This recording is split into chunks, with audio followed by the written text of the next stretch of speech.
Not the kingmaker. You don't decide who is president of the United States, despite some conspiracies that you can hear online about the media trying to decide who's president of the United States.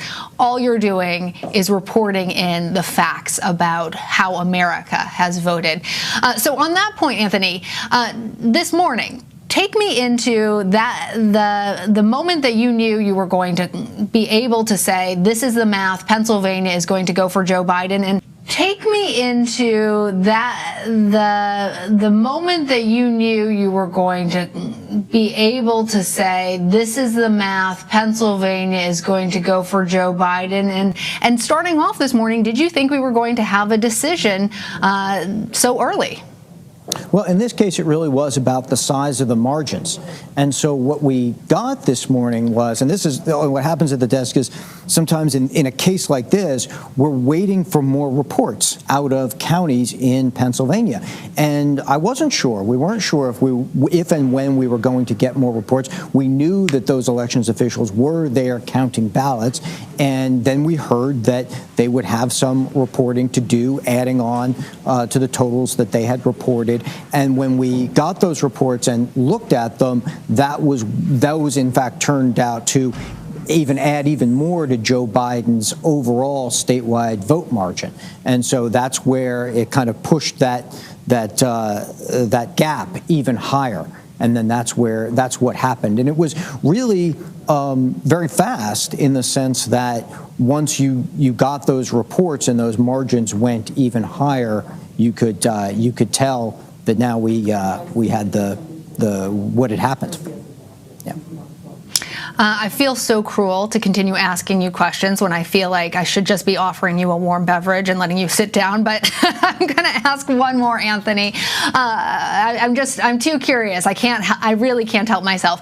In addition to looking at the votes, you also have looked at the exit poll result, and you are the person who really oversees all of that. I'm wondering, as my last question, if you can tell us some of the themes that came out of this election and what it tells us about American voters right now.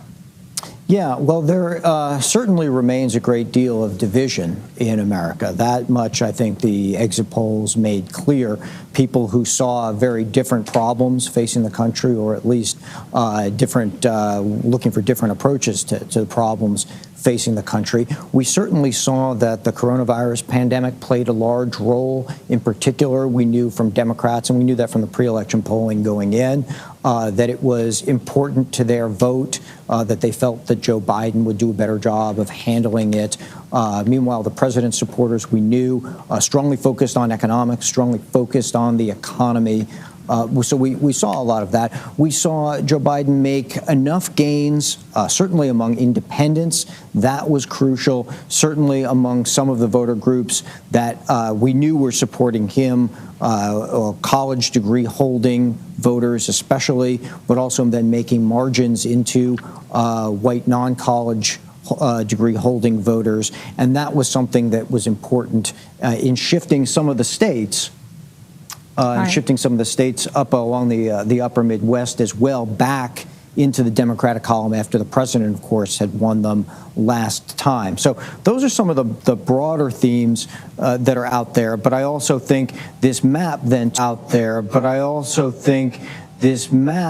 too, depending on the way it goes, tells something of a story there with, again, the Democrats performing better in the West and along the East Coast, and then the president, holding on to Texas, which, some had suggested, we had suggested that might be close. Florida doing better through the Midwest and some of the South, pending what happens in Georgia and North Carolina.